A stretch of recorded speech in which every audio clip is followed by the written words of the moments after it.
अपन आज हम लोग पढ़ेंगे इंजीनियर मैथमेटिक्स फर्स्ट का क्वेश्चन, जिसमें आज हम लोग कवर करेंगे मैट्रिक्स।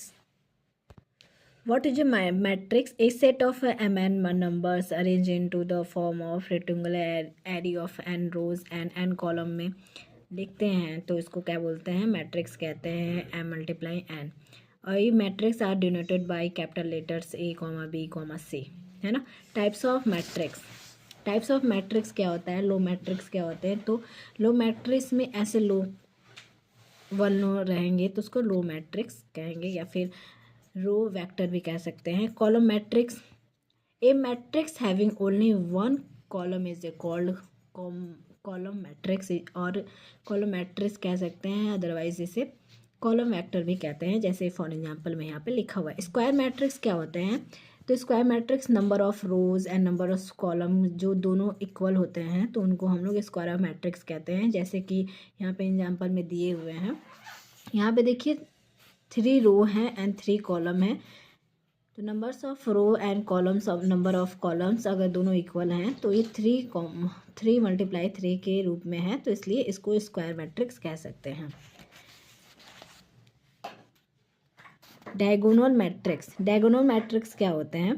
तो सभी मैट्रिक्स क्या होते हैं, जैसे डायगोनल में और 0 होते हैं तो उसको डायगोनल मैट्रिक्स कहते हैं। मान लीजिए यहाँ पे आपका जैसे स्क्वायर मैट्रिक्स में एक एग्जांपल दिया हुआ है, तो स्क्वायर मैट्रिक्स है, यदि अदरवाइज यहाँ पे 0 हो, यहाँ भी 0 हो, यहाँ भी 0 है, तो एक ऐसे डायगोनल बन रहा है, यानी कि एक तिरछी रेखा बन रही है। यहाँ 0 बनते हैं तो सभी एलिमेंट्स यहाँ पे 0 होंगे, तो इसी को बोलते हैं डायगोनल मैट्रिक्स। जैसे कि यहाँ पे एग्जांपल में लिखे हुए हैं डायगोनल मैट्रिक्स। यहाँ पे देखिए, यहाँ पे अपर में भी 0 0 है एंड लोअर में भी 0 0 है। स्क्वायर मैट्रिक्स क्या होते हैं? तो डायगोनल एलिमेंट्स जो होते हैं वो सारे इक्वल होते हैं, तो इसी को हम लोग स्क्वायर मैट्रिक्स कहते हैं। जैसे यहाँ पे 2 है, यहाँ पे 2 है, यहाँ 0 है, यहाँ 0 है, तो इसलिए स्क्वायर मैट्रिक्स हो गया। आइडेंटिटी या यूनिट मैट्रिक्स क्या होते हैं? ये 3,3 के में है। यहाँ पे आइडेंटिटी एंड यूनिट मैट्रिक्स है। नल मैट्रिक्स या इम्पटी मैट्रिक्स भी इसको कह सकते हैं, जो सभी एलिमेंट्स 0 होते हैं उसी को क्या बोलते हैं? नल मैट्रिक्स, और 0 मैट्रिक्स इसी को कह सकते हैं। अपर ट्रायंगुलर मैट्रिक्स क्या होते हैं? तो ये upper triangular matrix is all elements below main diagonal और 0। कहने का मतलब है जो बिलो यानी जो सबसे नीचे वाला जो आपके डायगोनल एलिमेंट्स है वो सभी 0 होते हैं, उसी को हम लोग अपर ट्रायंगुलर मैट्रिक्स कहते हैं। और वहीं लोअर ट्रायंगुलर मैट्रिक्स क्या होते हैं? जो अपर के साइड में अबव के मेन डायगोनल में 0 होते हैं, उसी को हम लोग लोअर ट्रायंगुलर मैट्रिक्स कहते हैं। ट्रांसपोर्ट ऑफ मैट्रिक्स, ये it's very important for engineering and others field.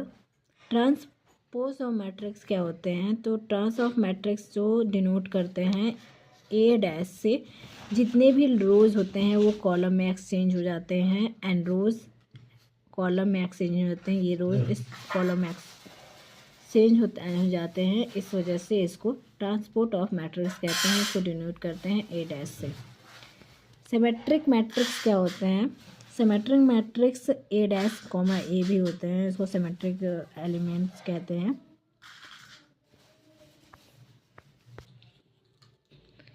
Singular matrix जो मॉड ए इक्वल टू 0 में आ जाए उसको सिंगुलर मैट्रिक्स कहते हैं। नॉन सिंगुलर मैट्रिक्स जो mod A not equal to 0 में आ जाए उसको नॉन सिंगुलर मैट्रिक्स कहते हैं। ऑर्थोगोनल मैट्रिक्स वो कि बहुत इंपॉर्टेंट है।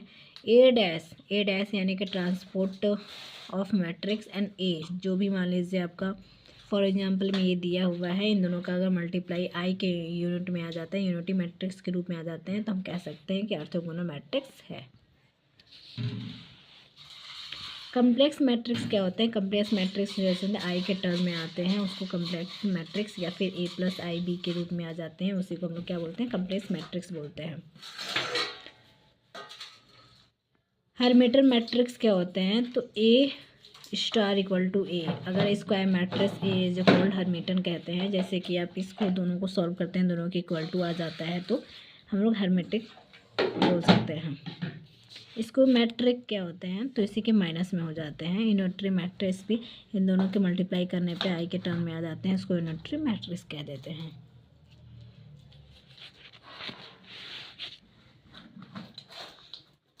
रो operation interchange of two rows को एक दूसरे से कन्वर्ट भी कर सकते हैं, से भी कन्वर्ट कर सकते हैं। Equality matrix, algebra of matrix.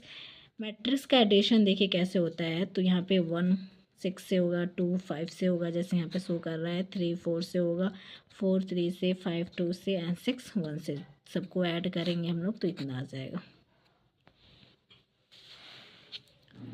Multiplication of matrix कैसे होते हैं। तो ये तो नॉर्मल मल्टीप्लिकेशन है। जैसे 3 का ए में करना है तो 3 3 जा 9 हो जाएगा, 3 6 जा 18 हो जाएगा, 3 5 9 45 हो जाएगा, 3 6 जा 18 हो जाएगा, 3 9 जा 27 हो जाएगा, 12 3 36 हो जाएगा, 3 3 जा 9 हो जाएगा, 3 6 जा 18 हो जाएगा एंड 3 3 जा 9 हो जाएगा, -9 हो जाएगा। ऐसे होता है। लेकिन अगर यहीं हम बोल दें कि मैट्रिक्स ए इंटू ए का कैसे मैट्रिक्स होगा तो आगे चल के हम बताते हैं कैसे होता है। जैसे कि यहाँ पे लिखा हुआ है मल्टीप्लिकेशन ऑफ मैट्रिक्स। यहाँ पे एक मैट्रिक्स दिया है, सेकंड बी आपका 2 मैट्रिक्स दिए हुए हैं। ए बी को मैट्रिक्स करना है, मतलब इन दोनों को मल्टीप्लाई करना है। तो कैसे, तो फर्स्ट रो लेते हैं हम लोग एंड फर्स्ट कॉलम लेते हैं, है ना। First row first column, first row है यानी 1 का मल्टीप्लाई 2 में किए तो 2 हो जाएगा, -2 का -1 में मल्टीप्लाई करेंगे तो +2 हो जाएगा एंड 3 का मल्टीप्लाई 4 में करेंगे तो 12 हो जाएगा। अब 12 2 4 ऐड करेंगे तो 16 आ जाएगा, जैसे यहाँ पे 16 लिखा हुआ है ना।